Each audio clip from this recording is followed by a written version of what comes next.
ओम शांति। 12 मई 2023 के ईश्वरीय महावाक्य हैं आज के साकार मुरली का सार। मीठे बाबा ने मीठे बच्चों से कहा, मीठे बच्चे, ऊंची मत एक बाप की है, उसी पर सदा चलते रहो। मातेले बन बाप से पूरा पूरा बरसा लो। प्रश्न, सौतेले बच्चों को किस बात का निश्चय ना होने के कारण बाप के पूरे मददगार नहीं बन सकते हैं।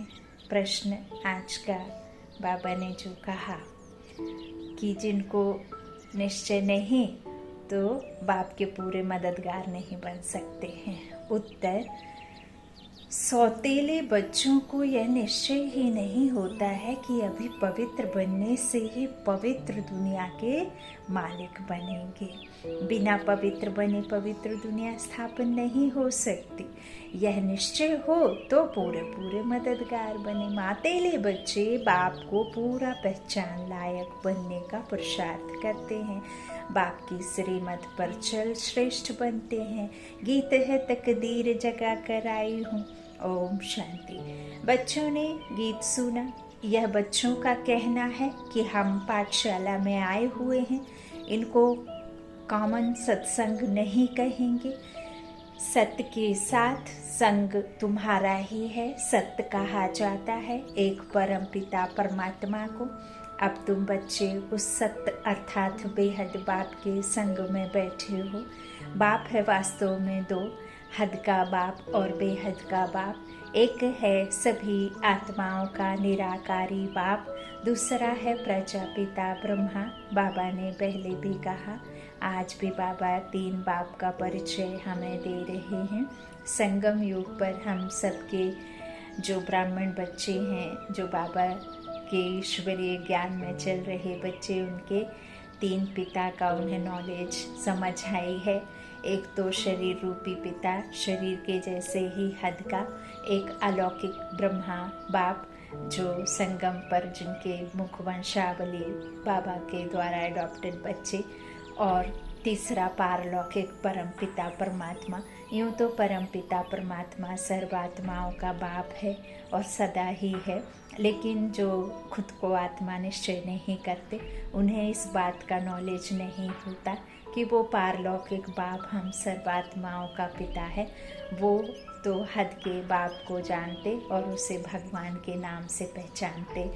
तो जब तक आपको आत्मा का ज्ञान परमात्मा आकर नहीं देते, तब तक हमें इस संगम पर प्रजापिता ब्रह्मा बाप और पारलौकिक बाप का नॉलेज नहीं मिलता।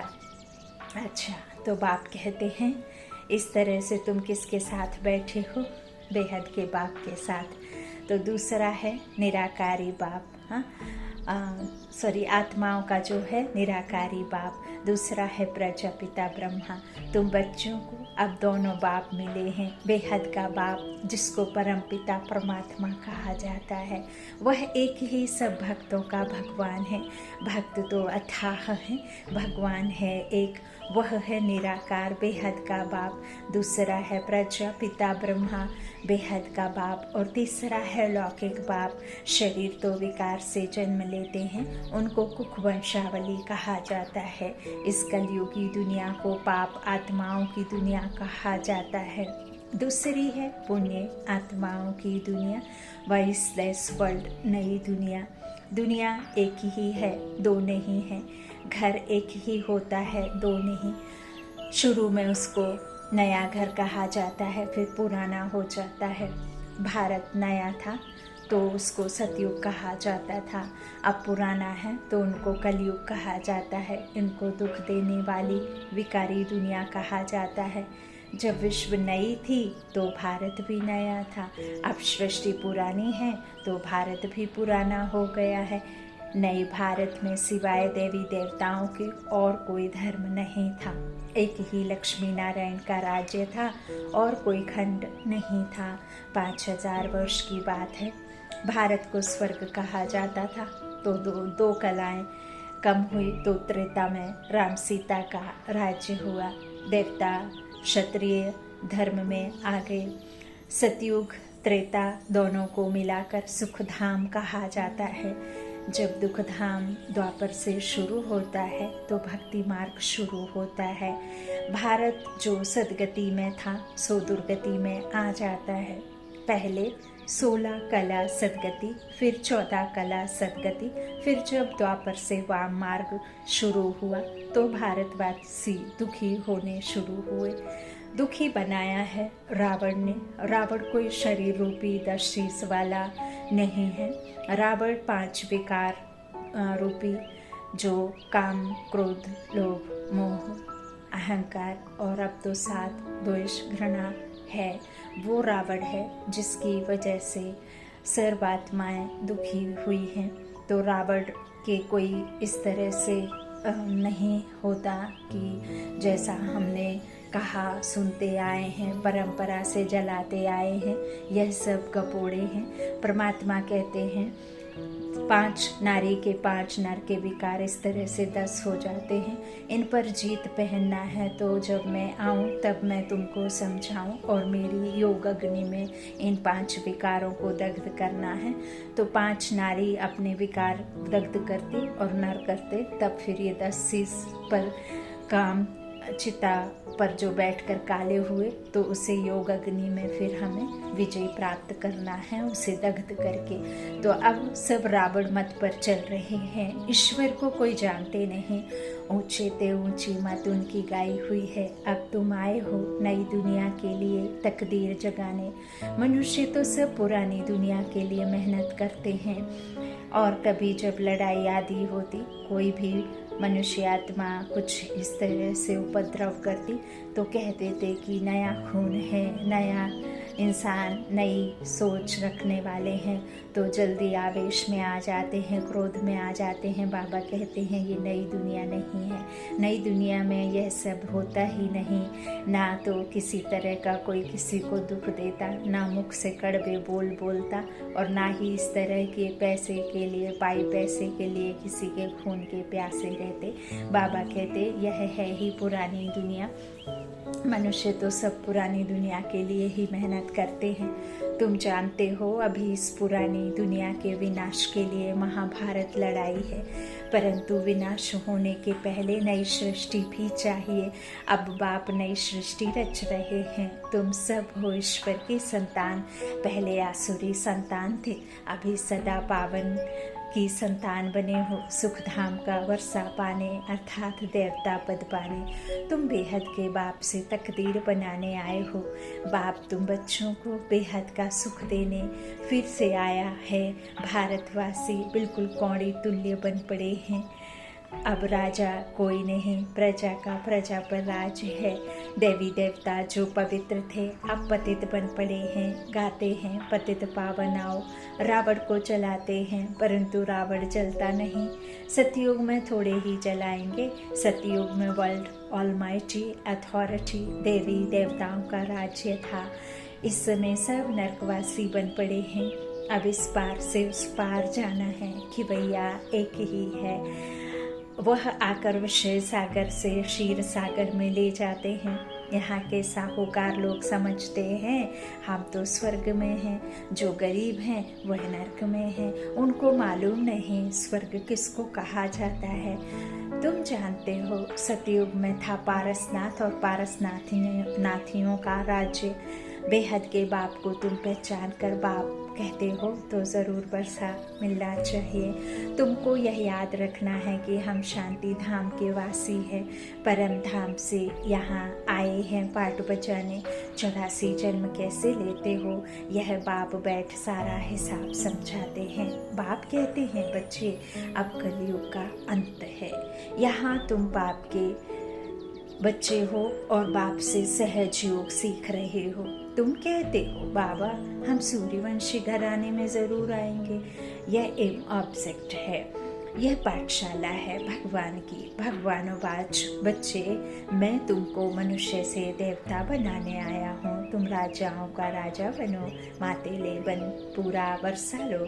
श्रीमत पर चलेंगे तो श्रेष्ठ ते श्रेष्ठ बनेंगे। बाप है ऊंचे ते ऊंचा, निराकार भगवान, ना साकारी ना आकारी, आकारी है ब्रह्मा विष्णु, शंकर, देवताएं, उनको भगवान नहीं कहा जाता है। भगवान है एक, भक्त हैं अनेक। भक्ति मार्ग वाले भक्त कितने धक्के खा रहे हैं, कोई कहाँ कोई कहाँ। तुम सब ड्रामा के एक्टर्स हो तो ड्रामा के क्रिएटर, डायरेक्टर का मालूम होना चाहिए, परंतु कुछ भी नहीं जानते। सतयुग में सूर्यवंशी देवताएं थे, उन्हों की महिमा गाते हैं। है तो दोनों मनुष्य, फिर उन्हों की महिमा क्यों गाते हैं? क्योंकि उन्हों को ईश्वर ने ऐसा बनाया है। तुमको भी बाप मनुष्य से देवता बना रहे हैं, फिर तुम देवता से क्षत्रिय आदि बनेंगे। नई दुनिया में रहने वाले देवताएं फिर पुरानी दुनिया में तमो प्रधान पतित बन जाते हैं। बाबा आकर फिर लायक बनाते हैं, कौड़ी से हीरे जैसा बनाते हैं। तुम्हारे में कोई अच्छी रीति पहचानते हैं, कोई सेमी को सौतेला कहा जाता है। निश्चय नहीं करते कि बाबा हम जरूर पवित्र दुनिया के मालिक बनेंगे। मददगार नहीं बनते, पहले तो माता पिता का बनना पड़े। बाबा हम आपके थे, फिर आधा कल्प बाप को भूल माया के वश हो गए, अब फिर आपके बने हैं। इस पतित दुनिया में पतितों का ही मान है, स्वर्ग में ऐसी कोई बात नहीं होती। बाबा ने समझाया है, स्वर्ग में शरीर छोड़ने के पहले साक्षात्कार होता है। अभी हम यह शरीर छोड़ जाएं, बालक बनेंगे। शरीर की आयु पूरी हुई है, अकाली मृत्यु होता नहीं, पुराना शरीर छोड़ नया लेते हैं। यह सतयुग की बात परमात्मा महावाक्यों में लिख रहे हैं। सर्प का मिसाल, भ्रमरी का मिसाल, भ्रमरी में भी अक्ल है। आज के मनुष्य में यह अक्ल नहीं रहा। तुम सच्ची भ्रमरियाँ हो, वैरायटी कीड़ों को भूं करके मनुष्य से देवता बनाती हो। तुमको बाप सुखी बनाने आया है, सहज योग सिखलाने आया है। बाप ने राजयोग कब सिखलाया था यह कोई नहीं जानते, इसलिए बाप कहते हैं, बच्चे तुम मेरी मत पर चलकर श्रेष्ठ बनो। इस समय सबकी आसुरी मत है। सर्वव्यापी के ज्ञान ने भारत को बिल्कुल कौड़ी मिसल बनाया है। कर्जा लेते रहते हैं, भगवान कौन है, कहाँ रहते हैं, मनुष्य कुछ भी नहीं जानते। वह तो निराकार है, फिर यहाँ कैसे ढूंढते हो? भगवान कहते हैं, तुम कहते हो हम शिवानंद के फॉलोअर्स हैं, फिर उनको फॉलो कहाँ करते हो? आजकल उन्हों का कितना मान है, परंतु श्रीमत तो एक ही परमपिता परमात्मा की गाई हुई है। अब तुम आए हो ईश्वर की मत पर चलकर ईश्वर से वर्षा लेने के लिए। बाप कहते हैं, जो धक्के खाते हैं वह मुझे नहीं जानते हैं। उनको पता ही नहीं कि बाप पढ़ाकर वर्षा दे विश्व का मालिक बनाते हैं। तुम अभी धक्का खाने से छूट गए हो। भगवान वाच तुम्हें देवता बनाने आया हूँ। तुम बीके जानते हो, भगवान आकर बच्चों को विश्व के मालिक बने का वर्षा देते हैं। तुम पुरुषार्थ से विश्व के मालिक बनते हो। बाप है विश्व का रचता। अब तुमको धक्का नहीं खाना है, धक्के खाने वाले को भगवान नहीं मिलता है। तुम तो बाप से सुख का वर्षा लेते हो, बाकी सबको शांति धाम का वर्षा मिल जाएगा। अब दुख का खाता खलास कर सुख का जमा करते हो, बाकी सब सजा खाकर अपने अपने सेक्शन में चले जाएंगे।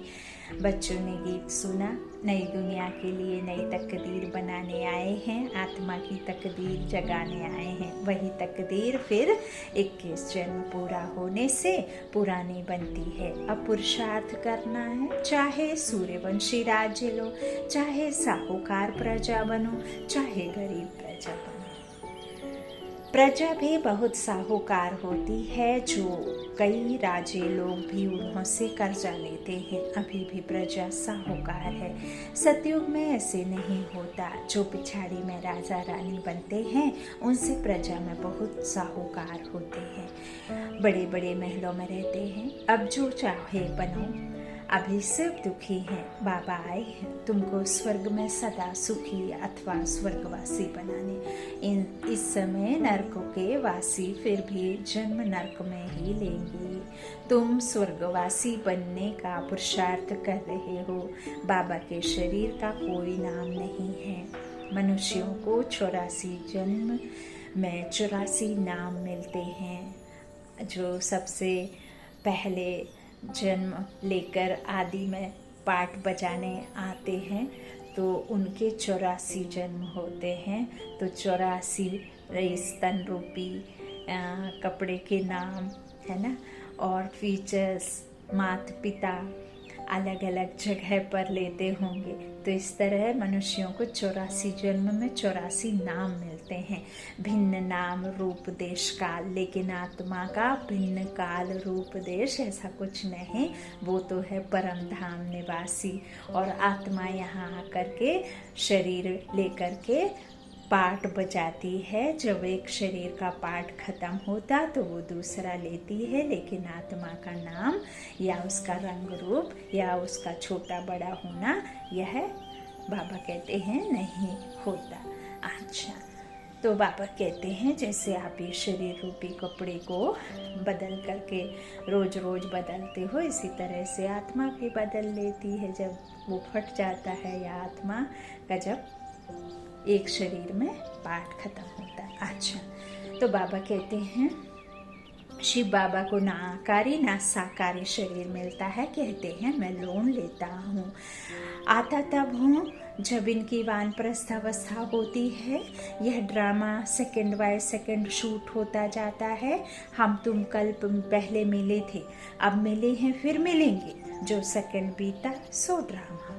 बाप भी ड्रामा के बंधन में बंधा हुआ है। बाप कहते हैं तुम बच्चों को आकर हीरे जैसा बनाता हूँ। मैं तुम्हारा most obedient, most beloved father, teacher और सतगुरु भी बनता हूँ। मेरा कोई बाप, टीचर, गुरु नहीं। सबका बाप मैं स्वयं हूँ, नॉलेजफुल हूँ। मेरा कोई गुरु नहीं है, स्वयं सबका सदगति दाता हूँ। अच्छा, मीठे मीठे सिक्के लाधे बच्चों प्रति माता पिता बाप दादा का याद प्यार और गुड मॉर्निंग। रूहानी बाप की रूहानी बच्चों को नमस्ते। हम रूहानी बच्चों की रूहानी माता पिता बाप दादा को याद प्यार और गुड मॉर्निंग। धारणा के लिए मुख्य सार। पहला, बाबा ने कहा भ्रमरी की तरह भूं भूं कर मनुष्य को देवता बनाने की सेवा करनी है। बाप की श्रीमत पर सदा सुखी बनना और बनाना है। दूसरा, उच्च तकदीर बनाने के लिए पावन जरूर बनना है। सबको विषय सागर से क्षीर सागर में ले चलने के लिए बाप समान खिवैया बनना है। वरदान है वरदानी बाप का ट्रस्टी बन की स्मृति से हर परिस्थिति में एक स्थिति का अनुभव करने वाले न्यारे प्यारे भव। जब स्वयं को ट्रस्टी समझ कर रहेंगे तो हर परिस्थिति में स्थिति एक रस रहेगी, क्योंकि ट्रस्टी अर्थात न्यारे और प्यारे। गृहस्थी में गृहस्थी हैं तो अनेक रस हैं। मेरा मेरा बहुत हो जाता है, कभी मेरा घर, कभी मेरा परिवार। गृहस्थीपन अर्थात अनेक रसों में भटकना। ट्रस्टीपन अर्थात एक रस। ट्रस्टी सदा हल्का और सदा चढ़ती कला में जाएगा। उसमें मेरेपन की ममता नहीं होगी, दुख की लहर भी नहीं आएगी। स्लोगन, संतुष्टता और सरलता का संतुलन रखना ही श्रेष्ठ आत्मा की निशानी है। संतुष्टता और सरलता का संतुलन रखना ही श्रेष्ठ आत्मा की निशानी है। बाबा हमें नेगेटिव से पॉजिटिव होना सिखाते हैं। इस आत्मा पर जमी गंदी सोच, गंदे विचार जिसकी वजह से हम दुखी हुए, वो हमारे इस आत्मा से निकाल बाहर फेंकने का रास्ता दिखाते हैं, कर्म श्रेष्ठ बनवाते हैं। सकारात्मक सोच से सदा व्यक्ति तनाव से मुक्त होकर प्रसन्न चित्त रहता है। हम नेगेटिव बातों से जितना दूर रहेंगे उतना ही खुशी के नज़दीक रहेंगे। अच्छा, ओम शांति।